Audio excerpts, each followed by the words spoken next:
Chers conquérants de la vie en pleine forme, bonjour, c'est Carole donc pour une nouvelle interview Parole de femme et aujourd'hui je suis en Belgique, donc à Braine-l'Alleud, à côté de Braine-l'Alleud avec Anne. Bonjour Anne Van Stappen. Bonjour Carole, bonjour. Donc ravie merci déjà de nous recevoir pour ce projet Parole de femme. Alors pour vous présenter, on va faire assez rapidement parce que vous avez une grande expérience des relations humaines, de la communication non violente. Vous êtes docteur en médecine, Absolument. vous êtes auteur. Donc je vous montre en même temps mes chers abonnés, donc vous êtes l'auteur du livre Ne marche pas si tu peux danser qui a été vendu à plusieurs milliers d'exemplaires, Absolument, oui, environ 40 000. que vous affectionnez particulièrement. Oui, parce que quelque part, c'est un moyen d'apprendre des choses et d'ouvrir son cœur en étant les orteils en éventail dans un transat ou au bord d'une plage. Voilà, je ne sais pas si vous avez vu le cadre dans lequel on est, mais pour ouvrir son cœur, mes chers abonnés, je peux vous dire que là, aujourd'hui, ça va être de la crème pour vous. Restez bien jusqu'à la fin de la vidéo. Vous êtes également l'auteur, donc ce qui m'a fait venir à vous pour cette interview, du petit Oui. cahier d'exercice à la bienveillance envers soi-même. Voilà, oui, que c'est le premier petit cahier que j'ai écrit il y a quelques années et qui apparemment a eu beaucoup d'impact sur les gens en leur permettant de réellement prendre soin d'eux pour ensuite mieux prendre soin du monde et des autres. Donc vous êtes aussi l'auteur de nombreux petits cahiers d'exercices, donc pour s'affirmer, pour oser dire non. Pour évoluer grâce aux personnes difficiles, j'ai bien dit grâce aux personnes difficiles ou aux situations de vie difficiles, tant qu'à faire autant qu'on y grandisse plutôt que de les subir ou de les fuir. On ne peut pas toujours fuir ce qui est difficile.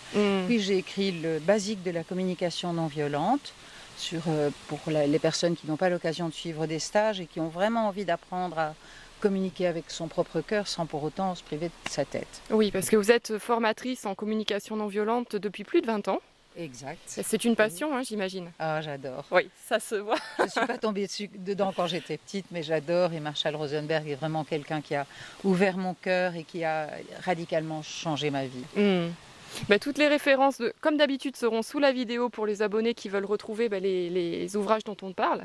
Moi, je voudrais commencer cette interview en vous demandant qu'est-ce que la bienveillance envers soi-même. Allez, on rentre dans le vif du sujet tout de suite. Alors, j'ai pas de définition officielle. J'ai quand même ce matin été lire rapidement dans le dictionnaire. J'ai vu que la bienveillance est considérée comme une façon d'avoir une compréhension favorable pour quelqu'un. Ça peut être pour soi ou pour l'autre.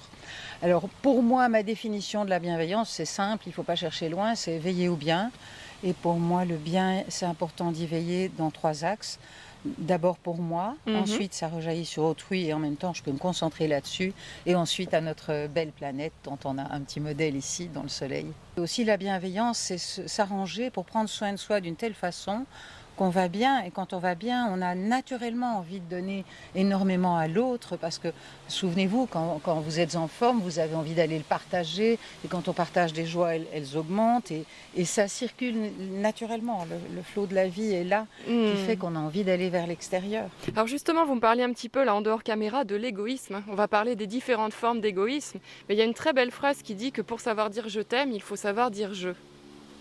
Est-ce que ça résume pas un petit peu ce dont on va parler avec cette notion d'égoïsme? Oui, oui, j'aime beaucoup avoir réfléchi sur cette question avec Marshall justement, et j'ai compris qu'il y avait 2 formes d'égoïsme, parce que Marshall nous taquinait beaucoup quand nous l'avons suivi en stage il y a une vingtaine d'années. Il nous disait toujours la première qualité en communication non violente, c'est l'égoïsme. Alors on était très surpris. On se disait, ça interpelle. Ça fait pas tilt. Je croyais que c'était un truc bienveillant, la communication non violente. Et puis un beau jour, quand je lui ai posé la question, il m'a dit, mais Anne, il y a 2 formes d'égoïsme. Il y a le bon égoïsme et le mauvais égoïsme. Alors le bon égoïsme, il prenait toujours l'image d'une chienne qui, par exemple, si elle n'est pas assez bien nourrie, n'aura pas assez de lait pour nourrir ses petits. Donc pour lui, le bon égoïsme, c'est une façon de prendre tellement bien soin de moi que, comme je le disais là tout de suite, naturellement, ça retombe sur mon environnement, sur les personnes que je côtoie, sur ma façon d'accomplir mon travail. Quand j'ai ce soin de moi qui m'amène à être pleine de moi-même. Et le mauvais égoïsme, c'est que je suis tellement obnubilée par mon propre nombril que j'ai des œillères et je passe à côté d'une bonne partie des beautés de cette planète. Et une bonne partie, pour moi, des beautés de la planète, c'est de connaître l'autre, de le rencontrer et de créer de la connexion de cœur à cœur. Laurence, donc, qui est une abonnée de Mincir Stop à la torture, donc, qui nous a écrit sur la plateforme de la bienveillance. Et elle a eu la gentillesse donc, de vous poser une question qui concerne vraiment un problème qu'elle a avec le chocolat. Elle dit « Je m'écoute ». Mais je m'écoute pour elle, c'est aller ouvrir le placard, prendre la plaquette de chocolat parce qu'elle a vraiment le sentiment que son besoin là dans l'instant, c'est de manger du chocolat. Désir, besoin. Je pense qu'on a peut-être besoin pour Laurence d'apporter un élément de réponse en creusant un petit peu sur ce thème-là. D'accord. Alors en fait, les désirs, ce sont des façons de satisfaire des besoins. Peut-être que je peux désirer fumer une cigarette ou manger un petit bout de chocolat et ça satisfait des besoins. Et quand je découvre quels besoins je satisfais, quelque part je deviens plus libre parce que je peux choisir si je vais satisfaire ces besoins d'une façon qui est bénéfique pour mon corps ou pour comment j'aspire être ou pour ma santé ou pas. Donc si je mange un petit bout de chocolat, peut-être que j'ai un immense besoin de me faire plaisir, de douceur, de saveur. Et en même temps, à ce moment-là, est-ce que j'ai préservé mes besoins voilà, de m'occuper de ma santé ou mes besoins d'avoir une silhouette qui me convient? Donc des besoins à long terme. Voilà, les besoins à long terme ou les besoins cachés en dessous de la surface. Donc un désir n'est jamais que quelque chose, un élan dans le moment, voire même presque une stratégie que j'utiliserai pour m'occuper de mes besoins de douceur ou de me faire plaisir ou de combler un vide que je pourrais ressentir dans un moment. C'est très intéressant que vous développiez cet aspect de se faire plaisir parce que trop souvent, je pense que ça va beaucoup vous parler, vous qui regardez cette vidéo, se faire plaisir, c'est intoxiquer son corps aussi quelquefois. C'est-à-dire que oui, dans certains cas, si je me fais plaisir dans le court terme, c'est important de me demander, comme vous le disiez, en profondeur dans ma vie ou dans le long terme, est-ce que c'est quelque chose qui est au service? Et donc je peux m'asseoir et je peux faire, on pourrait dire, être, je sais pas moi, la table ronde de mes parties, c'est-à-dire je m'assieds avec mes différentes parts et je les écoute. Et je les écoute avec la décision ferme de ne pas me juger. Je vais simplement accueillir et découvrir qui je suis, découvrir ma vérité profonde. Et quand j'accueille ce qui est, quelque part, je lui donne de la place. Alors je vais essayer d'accueillir ma petite chouchoute qui a envie de manger une tablette de chocolat fondant avec des noisettes délicieuses, et puis ma petite chouchoute qui rêverait de mettre tel maillot de bain ou telle robe à un autre moment. Et donc je vais vraiment voir la panoplie, toutes les facettes qui font que je suis ce que je suis. Puis j'ai peut-être aussi envie d'être fière de mon corps, puisqu'on prend cet exemple, voilà, ou d'avoir une belle peau, si c'était une question de cigarette ou quelque chose comme ça. Et puis, à force de me connaître, quelque part dans les moments où c'est paisible, où je ne suis pas dans une situation de défi, je vais pouvoir rechoisir. Et je vais pouvoir à ce moment-là devenir libre d'écouter la profondeur de ce que je vis et pas uniquement la surface dans l'urgence. Et moi je crois qu'il y a une chose qui est très très importante, si vous voulez, pour développer ma beauté d'être, tant extérieure qu'intérieure.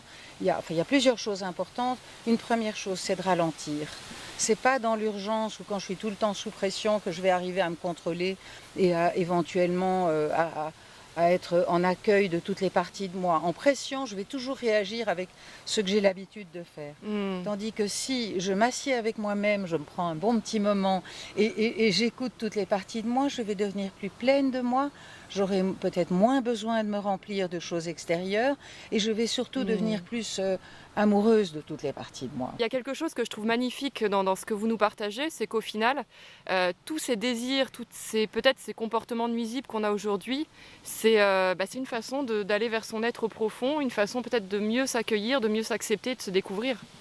C'est-à-dire qu'en tout cas, c'est une passerelle qui peut nous y amener.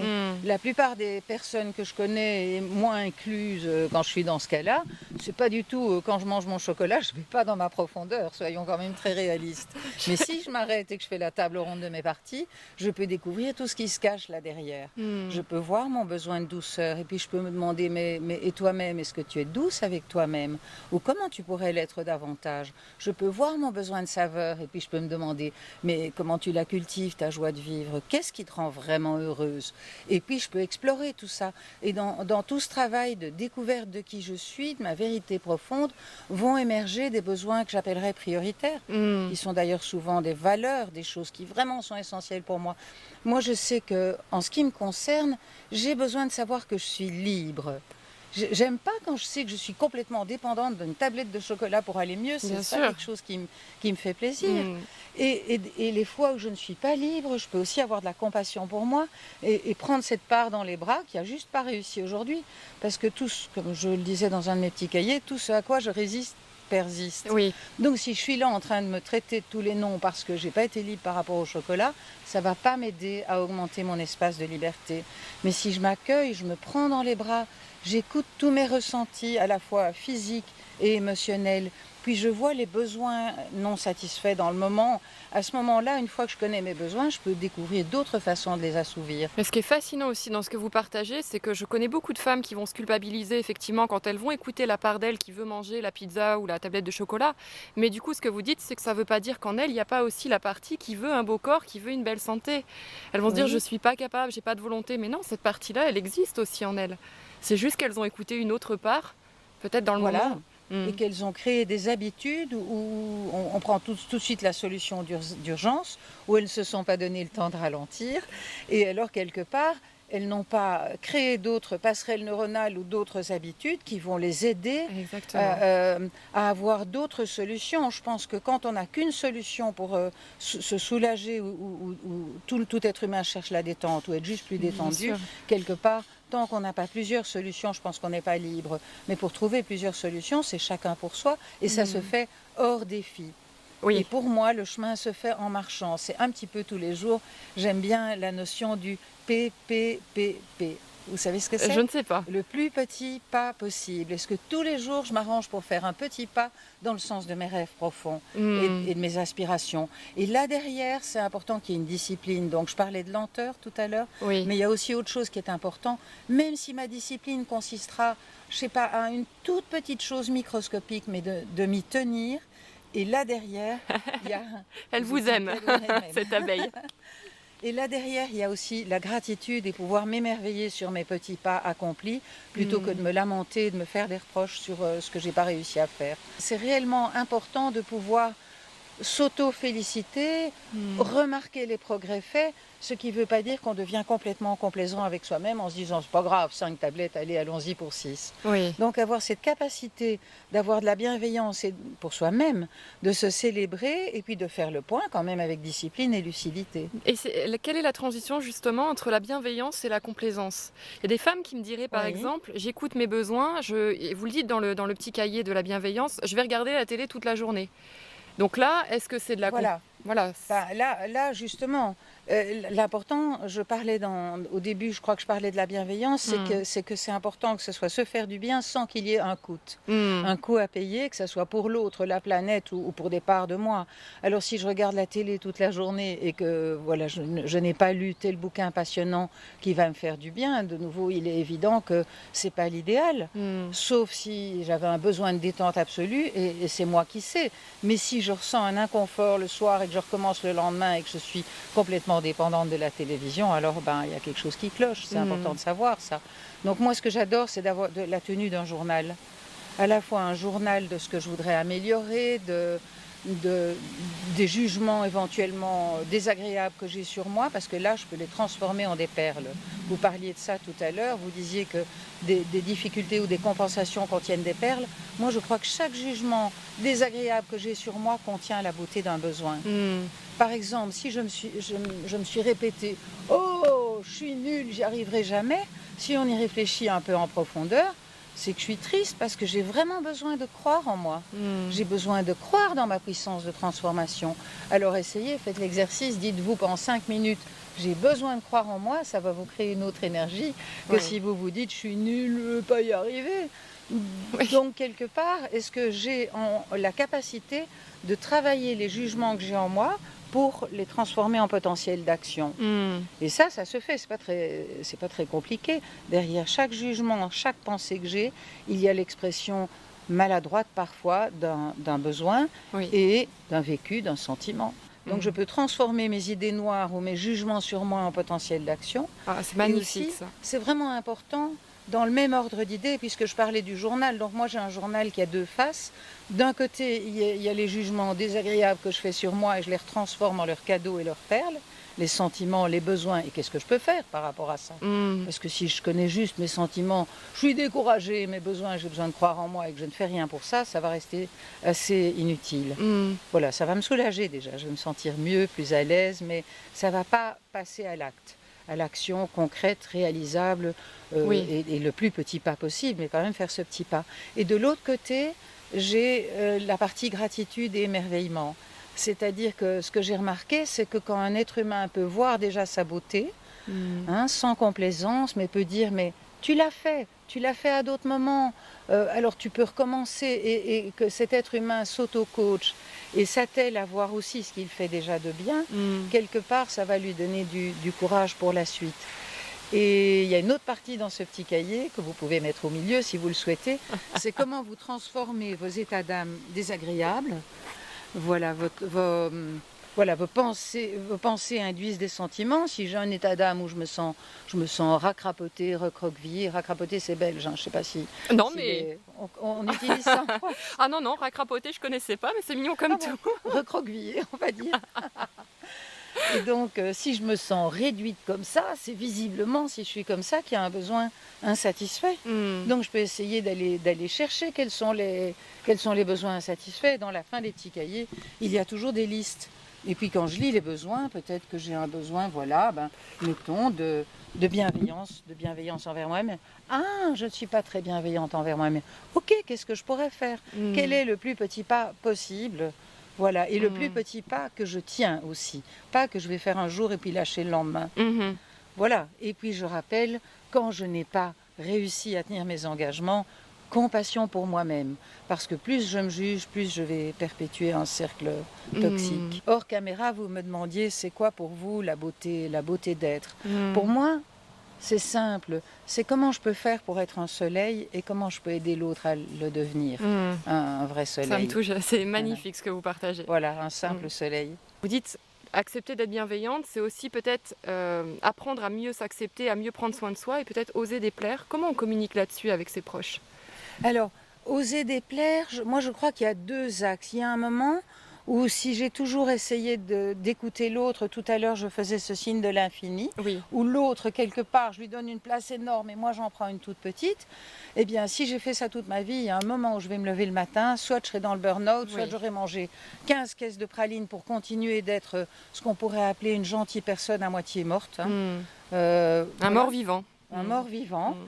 Et à un moment donné, je me réveille un jour et je me dis j'en ai marre. Et puis, c'est une part, je me mets donc de nouveau à table avec cette part qui en a marre d'essayer de plaire ou de faire plaisir, d'être dans la complaisance, d'être conforme. Et puis, c'est qu'il y a une autre partie qui émerge et qui dit « et moi ?» Et moi, j'existe. Alors, j'écoute cette petite part et cette part, elle me dit « j'ai tellement envie d'oser être moi ». Et puis, tout de suite, elle dit « mais j'ai peur des conséquences ».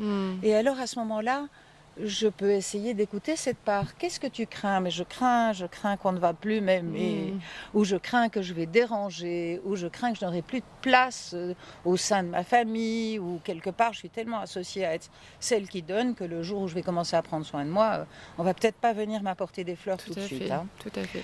Et donc, quand j'écoute cette part qui se dit maintenant je veux oser déplaire, c'est très important de ne pas, comme à mon avis de nouveau, de ne pas commencer tout de suite à dire eh bien tant pis maintenant, c'est moi d'abord et seulement. Basta. Voilà.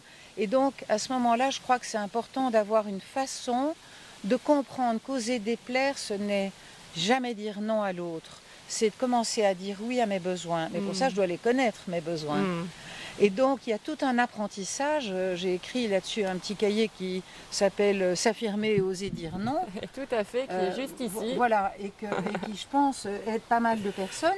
Parce que, quelque part, la peur de la plupart des gens qui ne disent jamais non ou qui essayent d'être gentils, c'est qu'ils n'ont pas nécessairement les mots. Ils ne se rendent pas compte qu'ils peuvent dire ça d'une façon qui sera tout à fait recevable pour l'autre. Est-ce qu'on essaierait de trouver un petit exemple? Très bien. Par exemple, je pourrais dire quelqu'un qui me dit, oui, allez, trouvez-moi. J'étais bien contente que vous preniez le relais. Non, j'en avais pas. Je suis un peu en impro. Quelqu'un qui me dit, écoute, est-ce que tu viens avec moi à telle conférence ce soir? Et entre nous, c'est une conférence qui m'amuse moyennement. Mais en même temps, j'ai envie de faire plaisir. C'est quelqu'un que j'aime bien et qui me dit, j'ai pas le courage d'y aller seule. Je me dis, je la comprends. C'est difficile de sortir seule, mettons.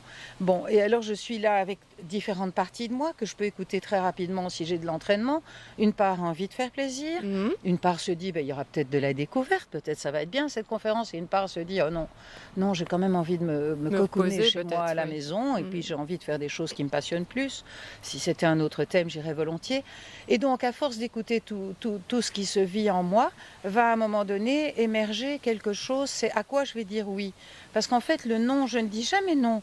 Je peux le voir comme ça, je dis oui à des choses profondes pour moi. Et à ce moment-là, quand j'ai cette clarté et que je l'ai travaillée, c'est pour ça que c'est important d'avoir un entraînement, ça ne se fait pas comme ça du jour au lendemain, de s'entraîner d'abord avec des gens dont on sait qu'ils vont pas mal le prendre, de s'entraîner dans des situations légères, et ça pourrait donner pour cette situation de dire écoute, juste là, j'entends vraiment que tu as envie de sortir en compagnie et que c'est à moi que tu demandes de sortir ce soir, écouter cette conférence, et puis je suis touchée, j'ai une partie de moi, et puis je décris. J'ai vraiment une partie de moi qui a envie de contribuer, de te faire plaisir parce que je t'adore. Je dis ça. Et puis je dis surtout pas mais parce que si je dis mais, ça annule tout ce qui précède. Exactement. Et donc, et en même temps, il y a une partie de moi, si je m'écoute vraiment bien, il y a une partie de moi qui me dit mais Anne, tu as envie de te cocooner, tu as envie de découvrir des thèmes plus intéressants que celui-là parce que toi, l'histoire des religions l'an 500 avant Jésus-Christ, c'est pas tellement ta tasse de thé. Et puis en même temps, quand j'écoute cette partie-là, il y a une partie qui est triste parce que j'aimerais contribuer, qui émerge de nouveau. Et juste là, ce soir, j'ai plutôt envie de te dire que je vais rester chez moi et en même temps, je ne laisse pas à ce moment-là l'autre tomber en partant vite parce que j'ai peur de sa réaction. Je montre à l'autre qu'il compte pour moi. Je termine par une demande. Est-ce que tu veux qu'on explore ensemble s'il y a quelqu'un d'autre qui voudrait aller avec toi, ou est-ce que tu voudrais me dire comment tu vis le fait que je te dise non? Donc je garde la connexion avec l'autre, je lui montre qu'il compte, je lui montre qu'il compte pour moi. Mais dans ce cas-là, j'ai vraiment écouté complètement mes besoins. Et si j'ose être moi et m'aimer moi-même, je fais le pari que la prochaine fois, j'aurai plus à donner aussi. Oui. Je serai plus un cadeau pour l'autre que si je dis tout le temps oui, oui, oui, et à un Oui. moment donné, j'ai juste envie de dire je veux plus vous voir. Je pense que la communication non violente, je ne crois pas l'avoir vraiment mentionnée. C'est une technique simple en 4 étapes, mais quelque part, rien que de faire ces 4 étapes nous forge, nous ouvre et nous fait développer énormément de talent, de conscience, de bienveillance pour soi et pour l'autre. Ça valait la peine d'être mentionné parce qu'il ne faudrait pas qu'on s'arrête à l'idée que c'est une technique. La communication non violente, c'est un chemin du cœur et un chemin du cœur vers soi-même avant tout et par voie de conséquence vers l'autre. Quand on voit aux actualités les personnes qui s'entretuent, est-ce que ça veut dire aussi, si on trouve ça inadmissible, que c'est des choses qu'on a en soi aussi? Alors, en ce qui concerne le positif, Commençons par le l'agréable, positif. oui. Eh bien, quelque part, si je le vois chez les autres, c'est que quelque part j'y aspire et l'important c'est de ne pas me comparer en me disant oui, eux l'ont fait et pas moi, mais de me dire si je vois ça chez l'autre, je peux l'éveiller en moi et depuis de m'en donner les moyens. Alors, par rapport aux choses désagréables que je vois chez d'autres, que ce soit à la télévision ou des choses que je vois chez mes proches, pour moi, il y a 2 façons de voir. Il y a la façon qui est neutre, où simplement je vois un dysfonctionnement, par exemple, ça peut être chez mon partenaire. Je vois chez lui, tiens, il est en train de s'énerver. Et là, il y a 2 possibilités. Ou bien je le vois et je reste neutre, et ça ne parle pas de quelque chose qu'éventuellement je dois me dire, tiens, est-ce que c'est un miroir de moi-même? Je vois, je pointe le dysfonctionnement chez l'autre, et ça me coule sur la carapace. Ça n'a pas généré Sur la- d'émotion à l'intérieur Voilà, de moi. ça ne génère pas d'émotion, ça ne génère pas de critique, ça ne génère pas d'attaque de l'autre, je suis simplement celle qui voit. Et là, ça ne parle pas de moi. Par ailleurs, si dans d'autres moments je me dis c'est quand même trop fort, il s'énerve toujours, etc., je suis déjà en train de m'énerver en me le disant. Alors à ce moment-là, si j'ai un jugement sur l'autre ou si j'ai une réaction émotionnelle désagréable quand cette personne a cette attitude, alors oui, définitivement, comme le dit Byron Katie, ça ne parle pas de moi à 100%, ça parle de moi à 110%. Ça ne veut pas dire que l'autre n'est pas quelqu'un qui s'est énervé, qui est en colère ou qui a tué 25 personnes. Ça veut juste dire que je ferais mieux quand j'ai une réaction émotionnelle ou une réaction de jugement. Ça veut simplement dire que peut-être je pourrais y gagner, c'est pas obligé, à faire comme ça, et à me dire, et toi, en quoi ça parle de toi, ma chérie? Peut-être je n'ai jamais tué 25 personnes, mais peut-être avec des phrases bien cinglantes, de temps en temps, j'attaque quelqu'un. Voilà, il y a 1000 manières, où peut-être j'ai l'art d'avoir un regard où l'autre peut se Mmh. sentir tout petit ou mal dans sa peau. Il y a 1000 manières. Le non-verbal est souvent, quand on est excédé, parfois on ne dit pas des mots, on traite quelqu'un de tous les noms d'oiseaux, mais si on est excédé, on peut avoir un regard comme ça qui dit tout avec le pied qui... Voilà. Donc ce que je voudrais dire, c'est que dès que j'ai un jugement négatif sur quelqu'un ou une réaction émotionnelle désagréable à l'intérieur de moi, ou que je la dise, ça parle de moi. Et ça peut Mmh. être dans d'autres contextes. Ça n'est pas nécessairement dans le même contexte que la personne Mmh. qui est Mais concernée. est-ce qu'il n'est pas normal du coup de quand même ressentir de l'indignation? Dans ma propre vie, je vais parler pour moi, j'ai découvert que mes plus grandes souffrances, quelque part, elles ont été le terreau pour ma croissance et pour mon Mmh. ouverture et pour l'ouverture de mon cœur. C'est pas pour ça que je souhaite des souffrances à quiconque. Je l'ai bien Et je compris. souhaite vraiment le meilleur à tout un chacun. En même temps, personnellement, je sais que en même temps que j'ai reçu des doses de souffrance, ou des douleurs que j'ai transformées en souffrance, en les ruminant dans mon cerveau, eh bien, je sais que j'ai reçu en même temps la résilience et les qualités pour traverser. Et que Mmh. c'est ça qui fait qu'on parle ensemble ici toutes les deux. C'est que ça m'a ouvert le cœur, ça m'a ouvert la conscience. Et aujourd'hui, je bénis les personnes qui m'ont fait souffrir. Mmh. Ça n'a pas toujours été le cas. Et tout un chacun n'a pas nécessairement à faire Oui, de la même façon tout sur à son fait. chemin. Moi, j'ai pu faire contre mauvaise fortune bon cœur et je connais aussi d'autres personnes qui n'y arrivent pas et j'ai Mmh. beaucoup de respect pour elles. Donc, si quelqu'un arrive chez moi et me dit « je viens de découvrir que j'ai un cancer », je ne lui dis pas « c'est la chose la plus merveilleuse qui puisse Bien t'arriver ». sûr. Je suis d'abord consciente qu'il y a à accueillir ça, à voir comment la personne peut transformer cette perle noire en perle dorée, mettons, ou en perle blanche. Et en même temps, j'ai beaucoup de respect si la personne a Mmh. besoin d'aller Oui, à son rythme ou tout n'y à fait. arrive pas. Bah, c'est un beau partage et justement, moi, je vais vous témoigner que c'est également ce que je partage dans Ah ma ah. vie. À travers les agressions que j'ai pu subir, on pourrait dire que c'est quelque chose qui est sordide et c'est sordide, mais c'est aussi ce qui fait que je suis là avec vous aujourd'hui et que ce blog existe. Et alors aussi de savoir que si vous êtes encore dans la souffrance, Mmh.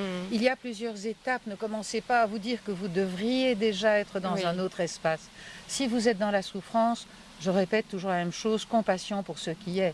C'est quand j'accepte et que je touche le fond que je peux remonter. mmh, Avoir de la bienveillance pour moi. Et peut-être un matin, vous allez vous réveiller et vous allez dire, mais tonnerre, grâce à cette souffrance, voilà la prise de conscience que j'ai faite, voilà ce que je ne tolérerai plus dans ma vie, voilà ce à quoi j'apprends à dire non. Peut-être qu'il aura fallu toutes ces souffrances pour qu'à un moment donné, vous vous réveilliez et vous tout à disiez, fait. maintenant ça c'est terminé. Telle personne, je ne la côtoie plus, telle situation, pardon, Je vous en prie. je ne la récolte plus, je ne l'attire plus. Et je n'en veux plus, mais je le ferai à partir de l'ouverture du cœur, Mmh, pas à partir de la fuite ou de la résignation. Et je crois qu'on ne peut pas tirer sur une pomme pour qu'elle tombe d'un arbre et pour la faire mûrir. mmh. Le fruit, quand il est mûr, il tombe de l'arbre et à chacun son chemin. Justement, est-ce que vous avez une petite anecdote qui pourrait illustrer la bienveillance envers soi-même et envers les autres? Ah oui, j'en ai une que j'adore. C'est l'histoire d'une petite fille qui est à l'école et elle est, je crois, en première primaire, quelque chose comme ça. Et ils ont un cours de dessin et le professeur dit, prenez une feuille blanche et dessinez-moi une maison. Peut-être ils sont en troisième gardienne seulement. Et la petite fille dessine une maison, mais qui est franchement pas classique. Elle est avec des volets orange, les murs sont verts, le toit est de travers, la cheminée sort par la porte. Enfin, c'est vraiment un peu différent. Et le professeur reprend tous les dessins à un moment donné, et puis il prend le dessin de la petite fille, il le regarde, il dit « Mon Dieu, si c'est ça pour toi une maison, oh là là là là là là, Mmh, dit-il, il va falloir que tu t'améliores. Hein. » mmh. Et le professeur a un air catastrophé. Hein, vous le savez, le non-verbal montre beaucoup si on aime ou on n'aime pas. Et la petite fille, qui est très visuelle, voit ce prof avec cet air catastrophé et elle se recroqueville, se racrapote, comme on dit chez nous, se recroqueville sur son banc et ne dit plus rien et ravale. Et ça fait vraiment un traumatisme. Et l'année passe, deuxième année, autre professeur, autre cours de dessin, et le professeur dit « Prenez une feuille, nous allons dessiner ». Et tous les élèves prennent une feuille, la petite fille évidemment est en lien avec son dégoût d'elle-même, le rejet qu'elle a vécu, et elle reste accoudée devant la feuille et elle ne dessine rien. Et puis à un moment donné, c'est le moment de rendre les feuilles. Le professeur passe d'élève en élève, il prend la feuille de la petite fille, il voit la petite fille et d'un air réjoui, il lui dit « Quelle jolie maison sous la neige tu nous as dessinée Mmh. là !» Voilà, ça pour moi c'est la bienveillance.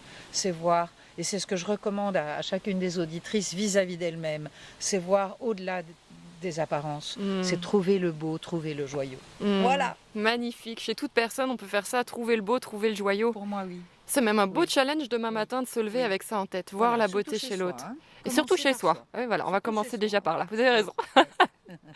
Chers abonnés, on vous fait un gros bisou, moi je vous embrasse pour cette interview et puis on vous retrouve très prochainement pour d'autres séries sur la parole de femme. Bye bye. Bye bye.